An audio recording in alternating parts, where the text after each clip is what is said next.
So, hello.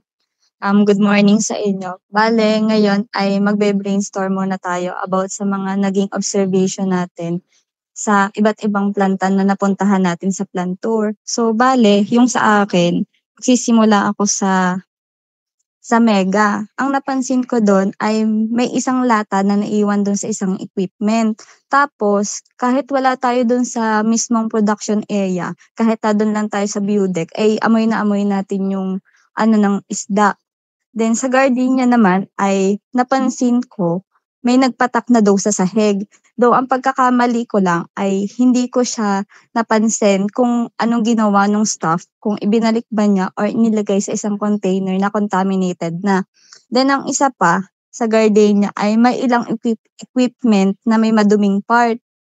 Tapos ang sa longganisa naman ay ang napansin ko unang-una ay yung mixture ng meat ay nakalagay lang sa palanggana na walang takip. Then, yung toothpick na ginagamit nila ay sa mismong table lang nakalagay. Tapos, sa workers naman ay kulang sa proper hygiene.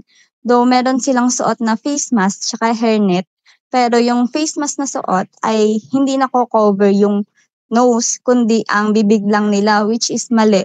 Kasi dapat ang naka-cover ay ano, yung mouth tsaka nose. Tapos lastly ay ano, pinapasok tayo na wala tayong suot na PPE kahit ang nakalagay dun sa instruction nila sa labas ng pinto ay ang papasok lang dun ay yung complete ang PPE. Yan lang yung na-observe ko dun sa tatlong company. So, yung na-observe ko naman sa Mega, ano, yung sa supply nila ng raw materials katulad ng nung pumunta tayo, wala silang production kasi wala silang raw materials. So, yun. Tas sa gardenia, sa production nila, yung napansin ko is yung sa mismong process ay hindi ko alam yung pagmo-mold ata yun, pagmo-mold na parang may lumabas na nagsama yung dalawang dough. So, walang nagbabantay tas matagal pa bago siya napuntahan para maalis yung dalawang dough na nagsama sa isang molder. Tapos sa longganisa naman, yun din same as kay Miss Candor, as yung about sa contamination na yung sa mga raw materials nila, then yung pagpapasok nila ng walang PPE and yung hindi wala silang gloves, then yung hands nila is pinupunas nila sa basahan ta's hahawak ulit sila sa ginagawa nila sa production. Yun lang po. So, for me naman is yung Mega Prime Foods na industry, ang na-observe ko doon is yung certain area which is yung parang stock room or yung tambakan nila ng mga used cartons or nasirang karton, then may mga ilang lata and such na basura siguro pagkatapos gamitin sa production or sa mga deliveries, gano'n. And napansin ko lang is parang hindi siya properly segregated kasi sama-sama talaga siya kahit iba't iba sila ng klase.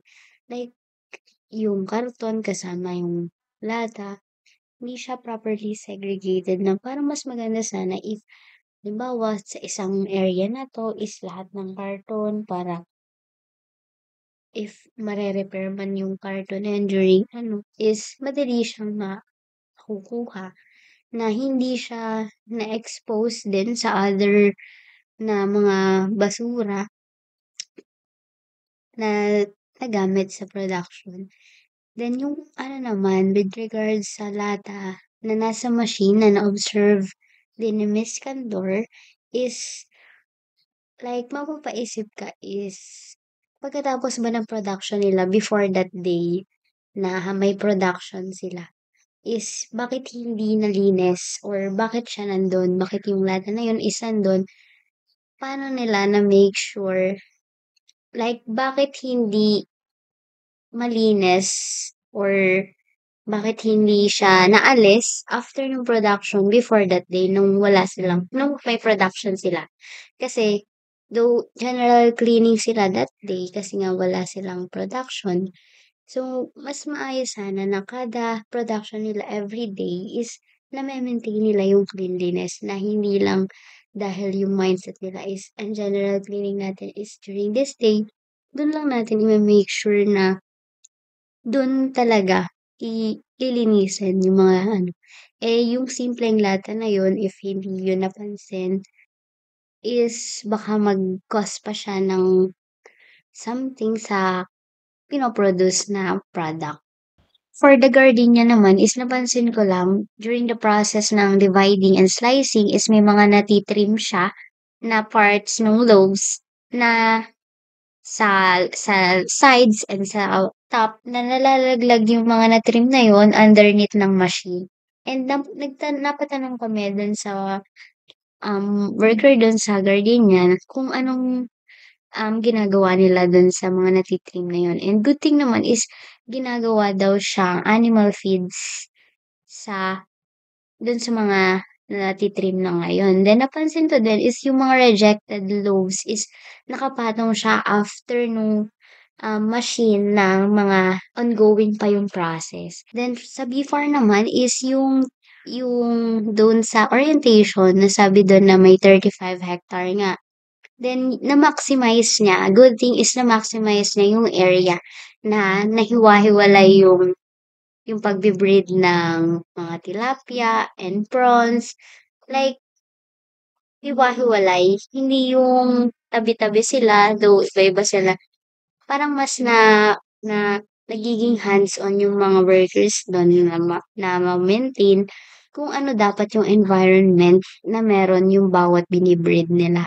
Then dun sa industry naman, dun sa nagde-debone sila ng mga fish is based kasi dun sa sinabi nung worker dun is yung kanilang salary is based sa dami ng nade-debone ng isang worker sa isang araw na ita-times sa kung ilang fish yung na-debone. So how can they make sure na baka naman mabilis lang yung worker gumawa kasi may target siyang ganitong salary na hindi naman natin sure kung tama ba yung fully high class pa rin ba yung pagdedebone nung certain worker. Then for the longganiso production naman is napansin ko lang, though nag-ask kami before entering the processing area if pwede talagang pumasok kasi nga walang head cap, walang face mask. Then sabi naman nila is okay. So parang napaisip ako doon na parang hindi sila ganun ka-strict lalo na at raw food ang kanilang pinaprocess na may mga nakalugay, may mga nagsasalita, and hindi natin napapansin yung mga halimbawa may tumalsik na palang ganito ng law habang nagtatanong yung mga estudyante, tapos habang nag-e-explain din yung isang worker dun, hindi natin nakikita. Pero what if may mga involved pala ng microbes dun sa mismong nangyari na yun. Then, ina-encourage pa nila na lumapit mismo dun sa mismong processing, sa mismong production, para daw mas makita. Na parang nakakabahala siya na kung saan tayo nanggaling na lugar tapos pinapasok tayo just like that sa processing area na yon. And yun nga, kung saan-saan tayo nanggaling na baka yung mga damit natin is may mga certain bacteria na ano, since na-expose tayo sa iba't ibang environment and kung saan-saan tayo umuupo. Then sa mga workers doon sa loob ng processing na yun is yung mga workers is yung nako-cover ng kanilang face mask is yung mouth lang na parang hindi talaga cover yung kanilang nose and mouth. Na hindi strict ang kanilang pagsusuot ng proper and the right PPE during the production, which is a very much concern lalo na during sa pagpaprocess ng food, lalo na at ito ay mga raw food. So, sa akin naman, based on my observations, unang-una sa Mega, 'Di galing nga tayo sa museum no'n. So, pansin na pansin na nga yung pagpasok pa lang dun sa door papunta dun sa production area, amoy na agad yung malansang ano, yung malansang amoy galing dun sa planta. And isa pa dun ay yung nabanggit niyo nga, yung nakita ko rin yung sardine can na naka-stock lang dun sa dun sa pinakang yung dun sa parang rotary machine yun kung saan dumadaan yung mga lata before filling ng sardines. So, isa pa sa napansin ko dito sa Mega Sardines, dun sa mga naglilinis. So, 'di ba dapat ay naka-PPE at hindi mo yun tatanggalin. So, ang napansin ko dito ay habang naglilinis yung isang ano, si ate girl dun sa machine ay nakapaa siya. As in ano, ang ginagamit niya pangkudkod dun sa tawag dito, dun sa machine, dun sa pinakang dinadaanan ng sardines ay yung ano, yung paa niya. Kaya medyo nagulat ako dun nung nakita ko yon.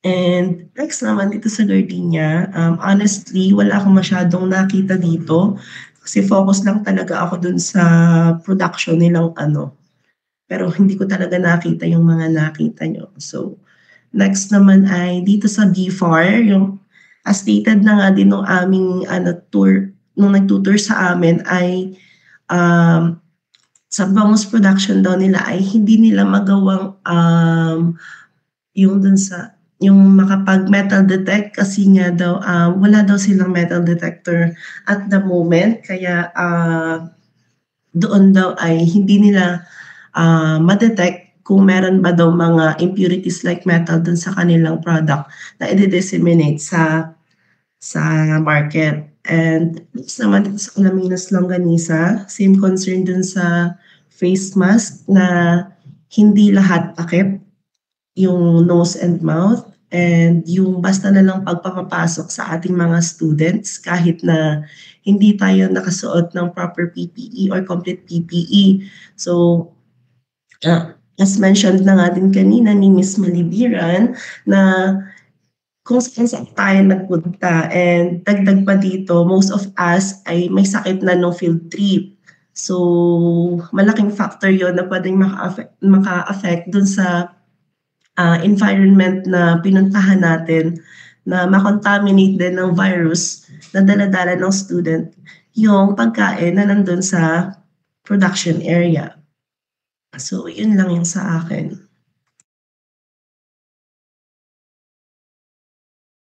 So, for me naman, yung observations ko sa apat na 'to. So, first yung sa Mega, napansin ko rin nung first pa lang, same with Ruby na pagpasok pa lang dun sa mismong production, though, wala naman siyang amoy dun sa labas, like dun sa mismong museum, pero pagpasok mo dun sa mismong production and siguro given naman na it's a production area, talagang maaamoy mo yung malansang amoy. Then, ah, ang second ko na napansin is yung lata din niya dun sa may parang pinagdadaanan ng mga sardinas. And then, di ba nung time na yun is wala ngang production. So, cleaning time din nila nung araw na yun. So, dapat yung mga ganong instances ay napapansin na nila kasi baka mamaya ay magpa-problem or magkaroon pa ng hindi magandang pangyayari sa part na gano'n. So, dito naman sa gardenia, ang napansin ko lang is yung sa dividing and slicing area din. So, napansin ko din yung mga excess na tinapay, yung kasi dun sa pinaka packaging, meron dun sa ilalim na parang may mga tira na nga na tinapay na hindi ko natanong kung saan nanggaling. I mean, nanggaling siya dun sa mismong practice pero hindi ko natanong kung bakit napapapunta siya dun. So baka, nasabi nga ni Miss Ivy Grace kanina na may napupunta na naman siya na like sa mga feed sa animals, gano'n. And then, napansin ko lang din na yung about dun sa it's not a, sabi nga sa gardenia na hindi daw hinahawakan ng tao pero hindi ko alam pero napansin ko na ano siya, parang may hinahawakan siya though hindi ko alam kung part pa rin ba siya or something, gano'n, diba? Pero hindi ko alam talaga. Though, dito naman sa BFAR, wala naman ako napansin masyado din yung nakita ko naman na yung pag-care nila sa mga animals nila is maayos, nasa proper place and the habitat din naman. Then dito naman dito nga sa Longganisa, madami din ako napansin na unang-una yung mga safety protocols yung mga proper food safety protocols. So yung unang-una yung sa raw meat handling, yung paghawak nila ng karne, parang may napansin ako dun na parang hindi siya naka-gloves pa yun. Kasi parang hinahawakan lang nila. Tas what if yun nga, may mga bacteria na maaaring mapasama din sa mga pagkain sa longganisa. Then yung mga unclean equipment, then sa mga face mask. Kasi parang dito sa pinaglalagyan ng storage nitong bag pupunta dun sa machine, parang napansin ko na I don't know kung ano ba siya, part ba yun ng meat, pero may napansin ako na itim sa gilid nung nasa malapitan na. Then yung sa face mask na pinapasok tayo na walang face mask, may nakalagay naman doon na dapat complete PPE. Then yung sa mga workers din doon na bunganga lang kung may takip ng face mask at di ang nose. Yun lang.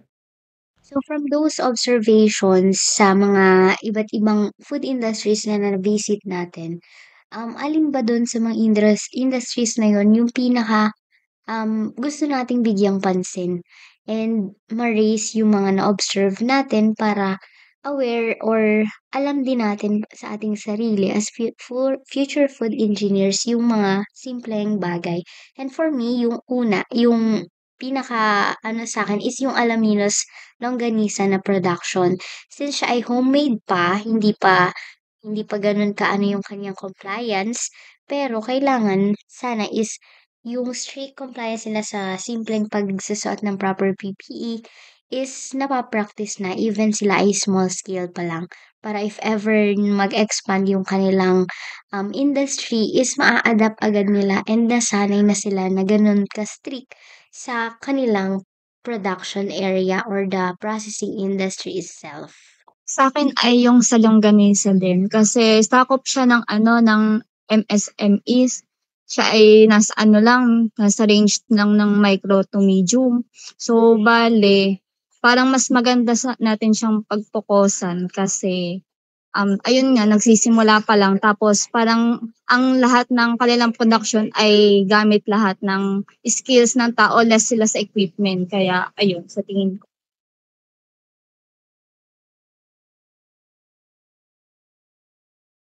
So, gano'n din yung sa'kin, sa longganisa din.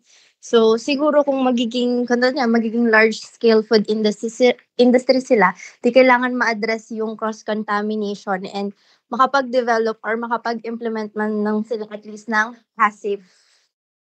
Kahit gano'n mahirap yung pag-i-implement ng HACCP para lang din ma-prevent or malaman nila kung saan nagmumula yung mga contaminations. So, para naman sa akin, yun nga din, yung sa production ng Alaminos Longganisa, so, meron naman na silang ilalatag na mga health protocols, kaso ay hindi nga lang strict. So, suggest ko dito ay yung maging strict sila dun sa mga health protocols nila para maging safe talagang environment yung kanilang production area. Lalo na pagkain yung pinoproduce nila. Okay lang sana kung ano yan, yung mga handcrafts pero pagkain yan papasok yan sa katawan natin and makakapag-cause yan ng illnesses sa atin. So, yun lang. So, for me naman is yung sa Alaminos Longganisa doon. Kasi once na nag-build ka ng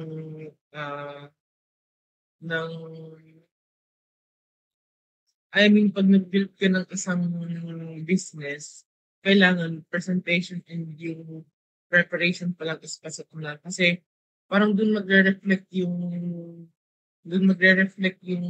ano kung tatangkilikin ka ba ng mga tao or once I mean kapag may napansin sila siguro like hindi ko alam kung tamang term or siguro ma-o-off or siguro iiwasan, gano'n. Kaya sa part pa lang ng presentation and, preparation kailangan, pasok na agad yung mga quality and dapat na hinahanap ko. So yung mga proper safety protocols din na kailangan na sundin katulad ng sa mga yun sa paghahawak ng mga meat, ng mga raw meat handling, tsaka ng mga duduming equipment, tsaka sa mga improper storage conditions. Though, malamig naman siya dun sa loob, pero yun nga, kailangan pa rin ma-maintain yung storage condition ng food. So, kailangan din kasi nila ma-practice yung mga proper hygiene practices nila katulad ng sa mga pagsasanitize ng mga sa area like or sa surface at saka ng yung sa mga gamit nila doon pati yung mga paghugas ng mga kamay like that ng mga food handlers nila at saka yung mga ingredients ay nalalagay sa mga ah prepared at saka sa appropriate temperatures na kayo. So yun, since napili natin yung Alaminos Longganisa ni best friend Judy special homemade longganisa, is let's talk about and dig deeper sa mga observations na na-encounter natin during the visit. And one of it is the cross-contamination, which is parang siya yung pinaka-idea ng mga observations natin in that industry na kailangan na na-o-observe na natin and naa-address or napapansin na natin yung mga ganong bagay lalo na at in the future, we'll be working in industries and processing industry na kagaya niyan kung saan man mapunta is yung mga ganong simpleng bagay is mas maganda na nagiging aware and we as future food engineers is may mga naiisip na rin tayong solutions or suggestion kung paano nga ba mai-improve yung kanilang industry. Siguro sa akin ay yung sa proper food safety protocols na. Kasi madaming risk yung nakalaan lalo na kapag pagkain yung pinag-uusapan. Kasi hindi mo naman talaga like sa Alaminos Longganisa, more on manpower siya and hindi siya gumagamit ng machine. And hindi mo naman talaga ma-make sure kung ayun nga, kung lahat ng tao doon or ng workers I mean malinis yung pagkakagawa. And then siguro ang masasuggest ko lang na para maiwasan yung contamination, ayun nga, yung practice nga ng mga proper hygiene and siguro yung pagsasanitize nga ng area na nasabi ko na rin kanina para maiwasan yung mga risk na maaaring makuha dun sa isang area na yun or sa pagkain. So, one thing siguro na napansin ko na possible source ng cross-contamination is yung paggamit nila ng toothpick na kung saan man siya binili or ginamit or kung saan nila kinuha. Then, gagamitin nila in the raw food for dividing yung piece per piece ng longganisa. Then, ipapatong nila dun sa table nila sa processing area. Parang ang dami niyang pinagdaanan and to expose siya bago pa siya magamit sa mismong food.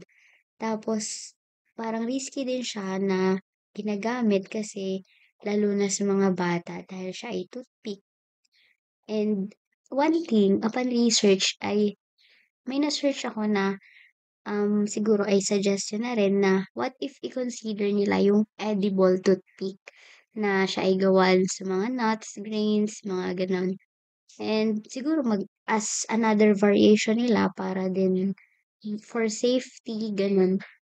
And since parang hazardous siya na halimbawa yung bata is kumain ng longganisa, parang hindi mo siya maiwan basta na siya lang kasi baka isubo niya, then kung ano mang mangyari. Then maganda sana is if yun nga, ma-consider din nila yung edible toothpick for their production. Lalo na as future food engineers na sabi nga nung tayo ay nagkaroon ng chess seminar is food safety is our top priority and food safety is everyone's responsibility. Na yung mga simpleng hygiene and proper protective equipments or etiquettes is ma-practice na to avoid cross-contamination and safe siya for the consumers na mag-i-intake ng mga products na ginagawa during the production. So, yung sa akin naman is about sa personal sanitation ng mga staff. Like ngayon sabi ko kanina, yung mga kamay nila, wala silang gloves. Then, kapag nagkakaroon ng excess, tinatanggal nila. Then, yung kamay nila, pinupunas lang nila sa basahan. So, malaking factor din yon ng cross-contamination. Kasi, pwedeng yung mga dumi sa basahan, malilipat din siya dun sa pagkain. So, yung pagkakaroon ng personal sanitation ng mga staff is para lang din sa protection ng food. Yan lang. So, sa akin naman ay yun nga nagsisimula ang cross-contamination sa mismong workers tapos sa equipment na ginagamit kasi after using is nakabalanta na lang dun, hindi nila hinuhugasan after using tapos gagamitin uli at once na kailanganin na ulit. Tapos dun sa sa working environment nila. Though meron silang air ventilation pero yun nga yung may mga meat mixture na walang takip, tapos may mga nakalatag lang sa production table nila na hindi naman nakalagay sa proper container. Then ang sa tingin ko na makaka-help sa kanila para maiwasan yung cross-contamination sa longganisa ay yun din, yung mga nasabi niyo na proper hygiene, kumbaga dapat sa workers pa lang nagsisimula na yung mismong malinis kasi paano mapapanatiling malinis yung pagkain kung mismo yung manpower nila ay hindi naman nasunod sa protocol nila mismo. Which is dapat i-consider natin na ang PPE ay dapat suot suot ng before hanggang sa after ng production nila. Yun lang. So, sa akin naman ay wala na ding yung iba. Ang akin lang din naman ay yung implementation ng good hygiene practices na yun nga or para sa mga manggagawa natin, sa equipments natin at dun sa pinakang workplace nila. Kasi napansin nga naman natin lahat na parang lalong-lalo na dun sa pinag-receivean natin. So, yun ay alam ko na isa pa rin yan sa production area nila kung saan nila prepare yung karne bago nila ipasok dito sa production area talaga nila. Talagang mapapansin mo yung dulas nung lamesa. So, kung madulas na yung lamesa sa labas, how much more pa itong nasa loob ng production area. So kaya kailangan talaga dito nung good hygiene practices natin. So dapat din malaman nila yung ating critical control points para alam nila kung saan nila sisimulan yung pag-determine ng kung saan magsisimula yung cross-contamination dun sa ating longganisa. So, yun din. So, pasok na din natin dito yung hazard analysis and critical control points nga na dapat malaman nila yung hazards, risk and hazards na pwedeng makuha dun sa improper na, dun sa unhygienic na paggawa sa ating workplace. So that's it for our brainstorming, and I hope na bawat isa sa atin is may mga na-realize, mga observations, ay nagkaroon tayo ng mga takeaways and um, experiences na magagamit din natin in the future. And from our discussion na yung mga simpleng bagay na kagaya ng PPE, ang mga environment, is simple lang siya kung iisipin, pero ang laking impact niya lalo na sa mga ganitong food industry na ang daming magiging affected kasi ang daming nagko-consume ng pagkain.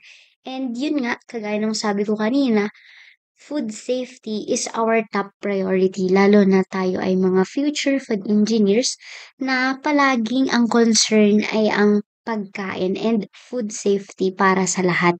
Yun lang, thank you, and sana ay marami tayong natutunan during this plant tour. Thank you, peoples. Thank you po. Thank you po. Thank you po.